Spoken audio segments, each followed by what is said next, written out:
chers partenaires, chers intervenants, les membres du Club des entrepreneurs et moi-même, vous remercions de votre participation au 7e forum du Club des entrepreneurs organisé cette année au Centre d'innovation de Compiègne.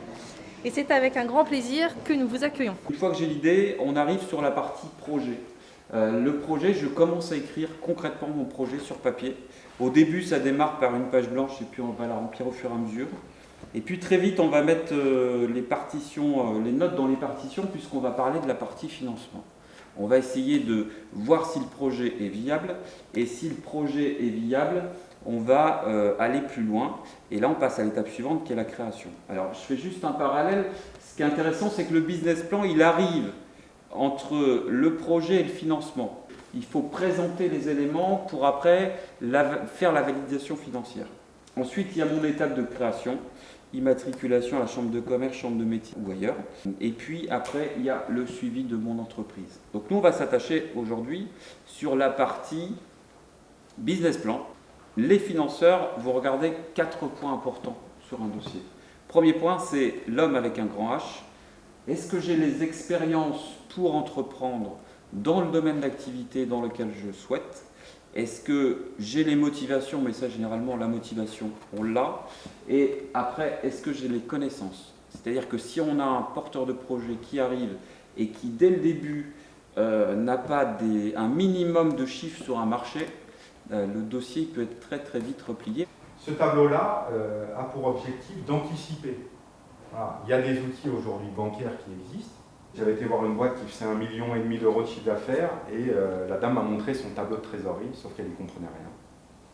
Et donc concrètement, elle m'a dit ok, j'ai un tableau, mais je ne sais pas comment l'utiliser. Donc on a remis les choses en l'état et retiré finalement des choses qui n'avaient pas grande importance et qui la polluaient plus qu'autre chose. Avec cet élément-là, vous allez savoir si vous avez une marge de manœuvre. Ça va vous permettre effectivement là de pouvoir complètement piloter votre activité. Alors, la conclusion de tout ça, c'est que c'est des éléments simples à mettre en place. C'est de l'Excel, il n'y a rien de compliqué. Comme je vous le disais tout à l'heure, l'important quand on le fait, ok, on le met en place, mais c'est surtout qu'est-ce qu'on va en retirer de ces éléments-là. Bien communiquer avec un budget limité. Donc, mon travail consiste en gros à mettre en valeur le vôtre. Voilà. C'est aussi simple que ça. L'axe de communication, en fait, c'est la promesse que vous faites. La promesse que vous allez offrir à vos futurs clients. Donc c'est très important de ne pas se louper là aussi, que le message soit en adéquation avec ce que vous voulez faire. Ce fameux choix du message qui doit être court et lisible rapidement par tout le monde. Et enfin, choisir les canaux de communication qui peuvent être tout simplement flyers, plaquettes ou également des messages radio, des encarts dans les journaux, ce genre de choses. Il faut vraiment que ce soit dans cet ordre-là, parce que la plupart du temps, on a tout en tête, on sait ce qu'on veut vendre, on sait à peu près qui sont nos clients, mais on ne l'écrit pas forcément.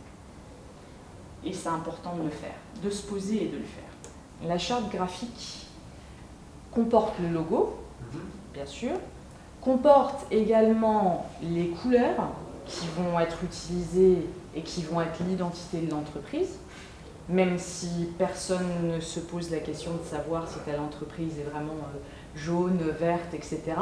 Ce sont des éléments qui sont dans l'inconscient en fait des gens et qui permettent tout simplement de mémoriser.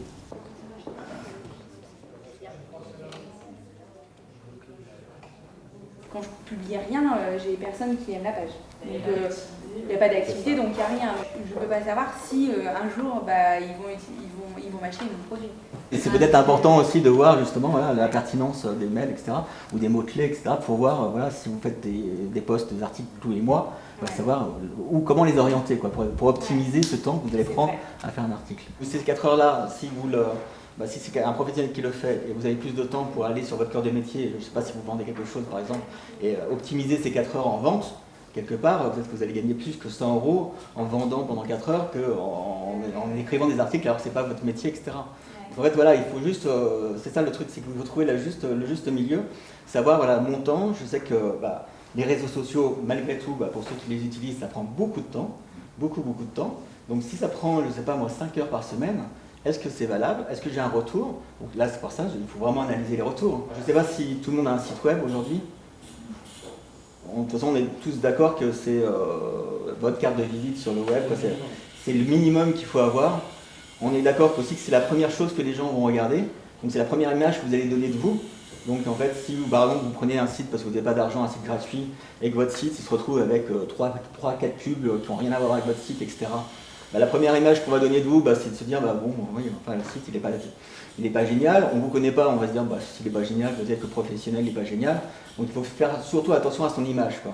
Et son image sur le site web, c'est vraiment la première page. Il faut que le contenu soit aussi, reflète un petit peu l'entreprise. Aujourd'hui, honnêtement, pour avoir un site vitrine sur le web, il n'y a vraiment pas besoin de dépenser beaucoup d'argent. Le terme crédit vient du latin credere. Credere, qui veut dire... Oui, c'est ça, ça vient. C'est hyper important. Croire en je donne crédit. Ah, je vous donne crédit, je vous fais crédit, c'est je donne du crédit à vous et puis aussi à votre projet. Et donc je donne du crédit à, c'est je fais confiance. D'accord? Alors à partir du moment où on a compris ça, eh bien on sait maintenant comment les banques en fait elles fonctionnent et comment en fait elles décident de donner ou non leur crédit. D'accord? Donc on va identifier d'où vient le besoin de trésorerie en fonction d'apporter la solution qui va être adaptée. Elle va financer tout ce qui est palpable du matériel, d'équipement, la voiture, des ordinateurs, etc. pour le fonctionnement de votre entreprise. En même temps, il y a des choses qu'elle ne finance pas. Par exemple, le besoin en fonds de roulement.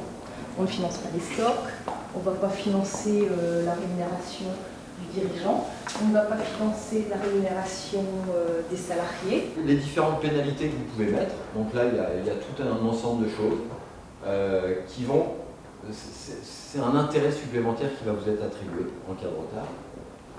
Et après, c'est toute une série de clauses qui va dépendre de votre métier. Même si le promoteur arrête de payer, l'entreprise de bâtiment est obligée de continuer le chantier. C'est la loi. Par contre, si dans son contrat ou dans des conditions générales de vente qu'il a fait accepter par son client, il précise bien que dans certains cas, notamment en cas de non-paiement, il va y avoir arrêt de chantier, ça va lui permettre d'arrêter de chantier. Et le gros avantage, c'est que ça permet d'arrêter l'hémorragie.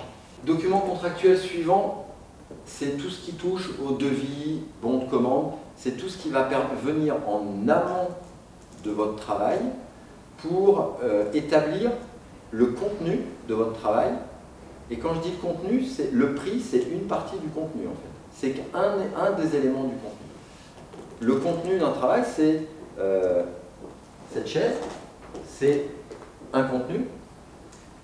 L'autre partie, c'est quand est-ce que vous allez devoir la livrer, par quels moyens vous allez devoir la livrer, à quel prix, et comment elle va vous être payée. Tout ça, ça doit être précisé dans soit un devis, soit un bon de commande. Évidemment, accepté par votre client pour le rendre opposable. C'est bien ce document qui va faire référence. Même, vous pouvez aller au-delà de ce qu'impose la loi. Par exemple, sur les conditions de paiement, si vous dites « moi, je ne vais pas au-delà de 30 jours », on ne peut pas vous l'imposer. Sauf si vous ne l'avez pas négocié. Et c'est bien là où il faut... Tout ça, toute cette problématique se voit avant la commande. Et c'est bien souvent parce que les choses n'ont pas été vues avant la commande qu'il y aura des problèmes pour le paiement. C'était une journée très instructive. C'est la première fois que j'intègre le club des entrepreneurs et voilà. J'ai fait pas mal de rencontres, des gens que je connaissais que j'ai revus, des prises de contact et c'est que du bonheur. Je suis en réflexion sur une création d'entreprise, mais on va dire engagé, allez, je pense que je vais la faire. Ouais, je vais la faire. Alors, les interventions, moi j'ai fait le Florence Gamès avec le crowdfunding et